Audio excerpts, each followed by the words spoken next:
Hello students, commerce success academy তোমাদের সবাইকে স্বাগত। আজকে হচ্ছে এটা আমাদের 8th ক্লাস, ঠিক আছে।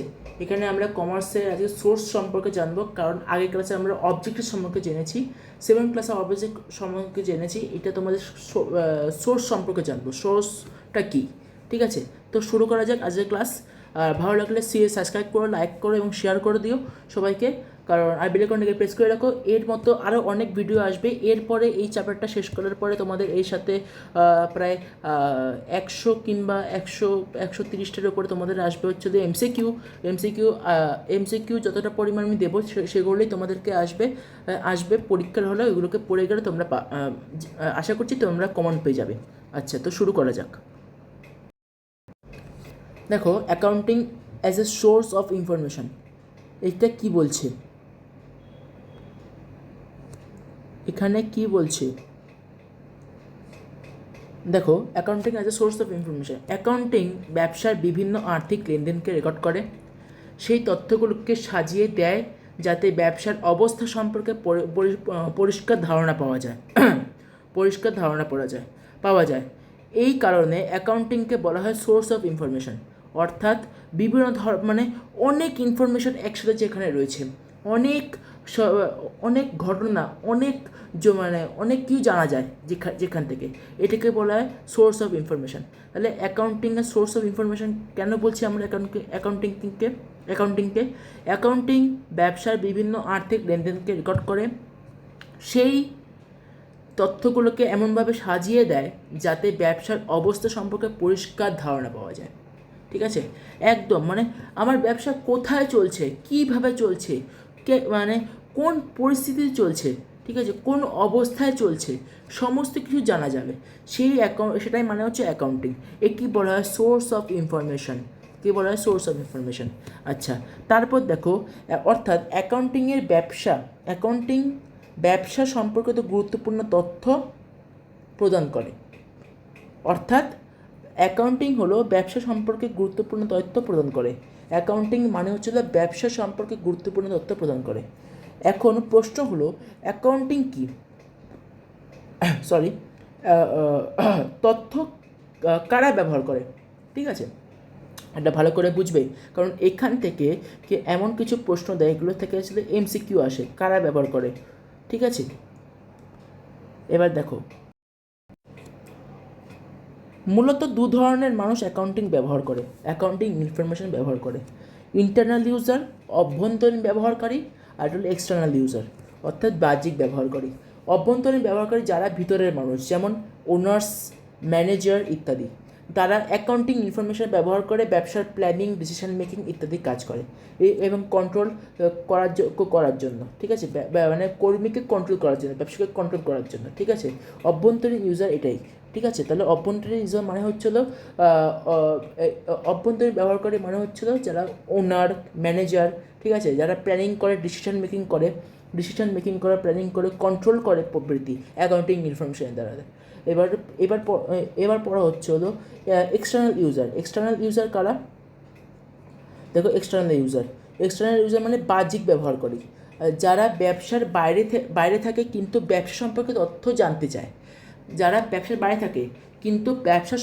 তথ্য জানতে চায়। যেমন ইনভেস্টর রয়েছে, ক্রেডিটর্স রয়েছে, সাপ্লায়ার মানে ক্রেডিটর, তারপর গভর্নমেন্ট রয়েছে, ব্যাংক রয়েছে ইত্যাদি।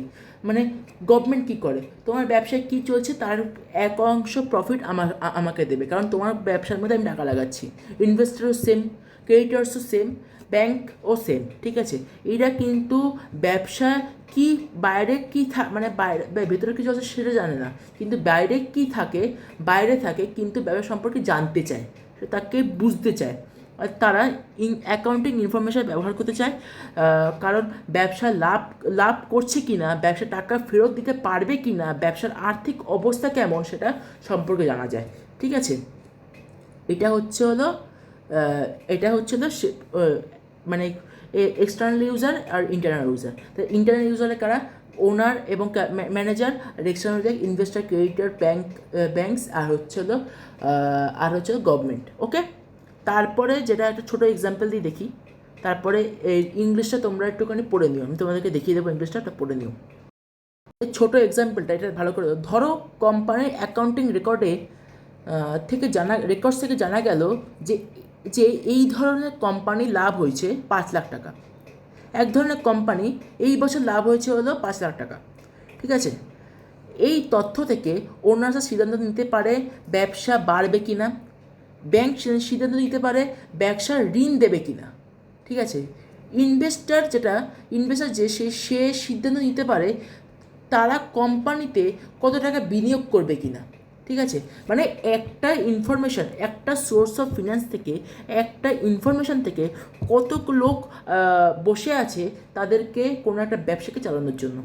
ঠিক আছে, মানে ওনার সিদ্ধান্ত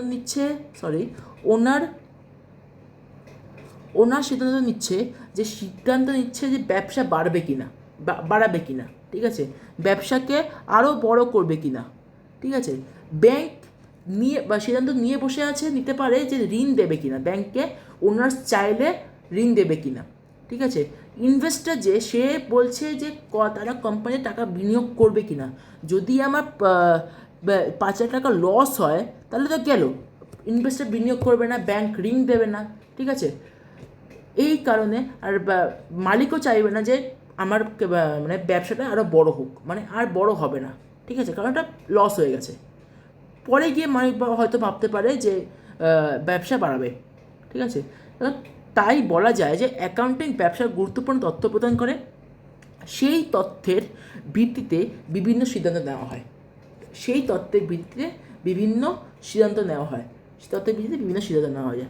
এইবার এই কারণে যেটা বলছে, এই কারণে অ্যাকাউন্টিংকে কি বলা হয়, সোর্স অফ ইনফরমেশন। যদি কেউ বলে অ্যাকাউন্টিংকে সোর্স অফ ইনফরমেশন কেন বলা হয়, তারা ইংলিশে এটা বলবে, আর বাংলায় যারা তারা ওটা বলবে। ঠিক আছে, এটা কিন্তু এমসিকিউ তো আসে, খুব ইম্পর্টেন্ট, এটা এমসিকিউ তো আসে। তারা যারা বাংলা তারা ওটা পড়বে, আর যারা ইংলিশে তারা এটা পড়ে নেবে।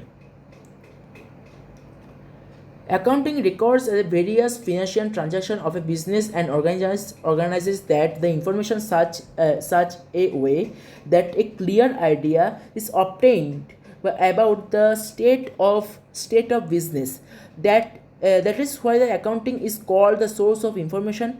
That is accounting provides the important information related to the business. Now the question is who uses the information, অর্থাৎ কে এই ইনফরমেশন ইউজ করবে, কারা এই ইনফরমেশন ইউজ করবে। তো বেসিক্যালি দুখানা যেটা তোমাদেরকে বললাম যে দুইখানা ইসে দেওয়া আছে, internal user, external user. Internal ইউজারটা ভালো করে একটু পড়ে নিও। আমি ভিডিওটা অনেকটা লম্বা যাচ্ছে, তাড়াতাড়ি করছি আমি। ঠিক আছে, দে uses the accounting information know whether the business making the profit or not, whether the business will be able to repay the money, whether and what is the financial condition of the business, কি আছে financial condition না কি আছে। ঠিক আছে, এবার এটা একটু ভালো করে পড়ে না। এটা সাপোজ এক্সাম্পলটা দেওয়া হয়েছে, আর এটা হলো source, that is why the accounting is called of source of information. ঠিক আছে, তো আজকে এত পর্যন্তই হলো। ভিডিওটিকে ভালো লাগলে শেয়ার করবে, সাবস্ক্রাইব করবে, লাইক করবে। আর আরেকটা কথা বলে রাখছি, এই যে ভিডিওটা তোমাদের জন্য কিন্তু খুব গুরুত্বপূর্ণ। এখান থেকে প্রচুর পরিমাণে এমসিকিউ আসবে। তো তোমরা যাই এমসিকিউতে পড়বে, তারা এটাতেও পড়বে, এটা পড়েও এরা বুঝতে পারবে। এই জন্য শর্ট ভিডিও বানাচ্ছি। ওকে, তো আজকের মতো এখানেই। আর পরের ভিডিওতে তোমাদের পরের টপিক আসবে, তোমরা ভালো করে দাগিয়ে রেখো। আর পরের ভিডিও তারপর আমরা কিন্তু এমসিকিউ শুরু করব। ওকে, তো ধন্যবাদ।